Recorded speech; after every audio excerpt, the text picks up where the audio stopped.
bienvenue sur Humain tout simplement, le podcast de Béatrice Millettre, docteure en psychologie. Aujourd'hui dans Humain tout simplement, pourquoi s'intéresser aux hauts potentiels ?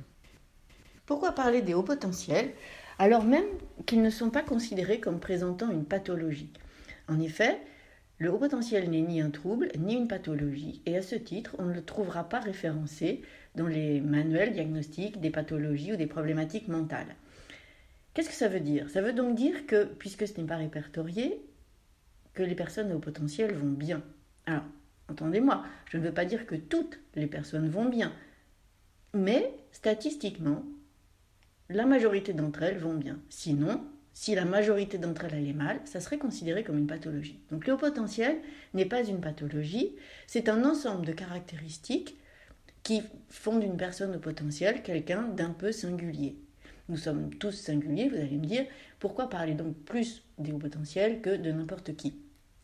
Alors parce que être au potentiel, c'est un ensemble de caractéristiques qui vont définir la personne et qui, par effet miroir dans la société, va leur donner l'impression de ne pas se sentir à leur place, va leur donner l'impression de ne pas savoir comment faire ou va leur donner l'impression d'être anormal. Alors anormal, dans le sens bon du terme, ça devrait être hors norme, hors de la norme, en dehors de la norme, un peu sur le côté un peu différent, un peu singulière, mais le vocabulaire fait que quand on est hors norme, on est renvoyé à quelqu'un d'anormal. Et pour le coup, les personnes au potentiel qui ignorent être à haut potentiel, tant qu'elles l'ignorent en fait, vont souvent se sentir anormales, décalées, ne pas savoir comment se comporter.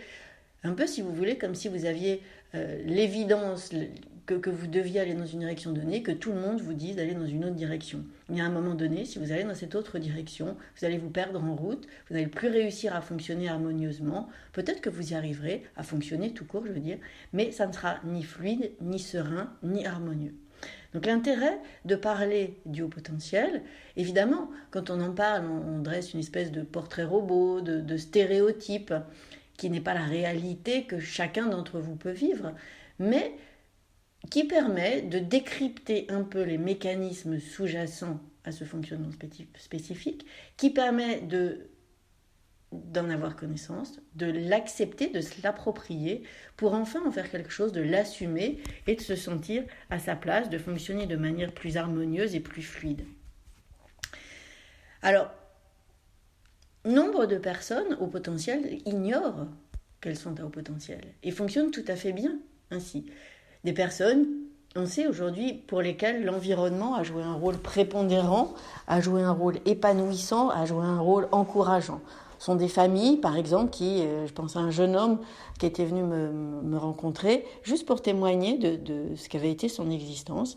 Il avait grandi dans une famille très ouverte, très chaleureuse, où on le laissait libre, j'ai envie de dire, de faire ses propres expériences et de fonctionner à sa façon. Effectivement, c'est un jeune homme, il avait l'intuition mathématique. Eh bien, ses parents, ses grands-parents, au lieu d'essayer de le faire rentrer dans un raisonnement séquentiel mathématique, lui ont dit, tu prends ton raisonnement et puisqu'il est juste, tu apprends à faire avec. Et tout au long de sa scolarité, tout au long de ses relations sociales, il a réussi, grâce à cet environnement, notamment grâce à cet environnement, à fonctionner harmonieusement en phase avec lui-même. Malheureusement, ce n'est pas le cas pour tous. Et ce n'est pas le cas pour les personnes qui n'ont pas cette possibilité, n'ont pas cette chance, j'ai envie de dire, n'ont pas cette richesse de pouvoir fonctionner en harmonie avec elles-mêmes, si bien que pour toutes ces personnes-là, il est fondamental de parler du haut potentiel, de leur expliquer qu'elles ne sont pas anormales, qu'elles ne présentent pas de pathologie, elles peuvent aussi, mais ce n'est pas le propos, qu'elles ne sont pas folles, qu'elles ne sont pas complètement en dehors de toute normalité. J'ai souvent tendance à dire que ce sont des personnes qui sont normales autrement. Mais tant qu'on n'a pas conscience de cette autre normalité, on ne peut pas avoir confiance en soi, on ne peut pas fonctionner en phase avec soi-même. Pour l'anecdote, j'ai commencé à écrire sur le sujet il y a un certain temps maintenant, parce que dans la même semaine, j'ai reçu 3 personnes, ça peut paraître peu, mais ça m'a semblé énorme et beaucoup trop, qui les 3 me demandaient de leur faire un certificat pour se faire interner à l'hôpital psychiatrique Sainte-Anne, pensant qu'elles étaient folles. Et ces 3 personnes, en fait, étaient des personnes à haut potentiel, évidemment, vous l'aurez compris, qui ne le savaient pas et se sentant complètement décalées, avec parfois des choses très complexes qu'elles arrivaient à faire, mais des choses très simples que tout le monde fait et qu'elles ne pouvaient pas faire, se sentaient complètement folles et avaient besoin de se faire interner, ou le pensaient en tout cas, parce que ne fonctionnaient pas en phase avec elles-mêmes, et ne fonctionnaient pas tout court d'ailleurs. Alors, c'est de là que m'est venue l'envie d'en parler, et aujourd'hui je continue, et je continuerai tant qu'il y aura besoin de le faire.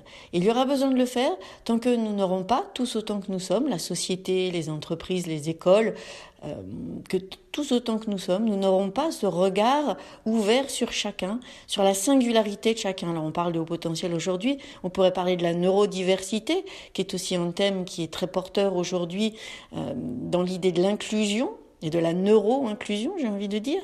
Et tant qu'on ne regardera pas, finalement, tout simplement, le résultat obtenu par les personnes considérées, et que ce résultat, finalement, les personnes neuroatypiques l'obtiennent par un chemin qui leur est propre. Et bien, tant qu'on n'aura pas conscience qu'elles atteignent le résultat, et que, pour le coup, si elles parviennent au résultat, au bon résultat, que ce soit en maths ou en n'importe quoi d'ailleurs, un dossier à traiter ou quoi que ce soit, eh bien, ça veut bien dire, si elles parviennent au résultat, encore une fois, que leur cerveau dispose des informations nécessaires et a produit le raisonnement approprié, peut-être un raisonnement fait d'une autre façon, mais qui fonctionne. Et donc simplement de regarder ça, d'ouvrir les yeux et de se dire, tel enfant, d'accord, il regarde par la fenêtre, j'ai le sentiment, moi, institutrice, qu'il ne m'écoute pas, mais s'il est capable de me répéter mon cours, c'est bien qu'il m'écoutait, et peut-être qu'il a simplement besoin de faire autre chose pour mieux m'écouter. Combien je reçois d'étudiants, de jeunes, de lycéens, qui mettent un AirPod dans leur oreille, simplement pour mieux écouter le prof. Un seul, pas 2, un AirPod avec la musique d'un côté, la deuxième oreille écoute, et c'est ce qui leur permet de mieux fonctionner. Donc tant qu'ils sont capables de fonctionner, que ça ne dérange pas la classe par exemple, pourquoi les stigmatiser, pourquoi les empêcher de faire ce qui fonctionne? Donc voilà, tant qu'il y aura besoin de dire ce genre de choses, eh bien je crois qu'on continuera de parler du haut potentiel.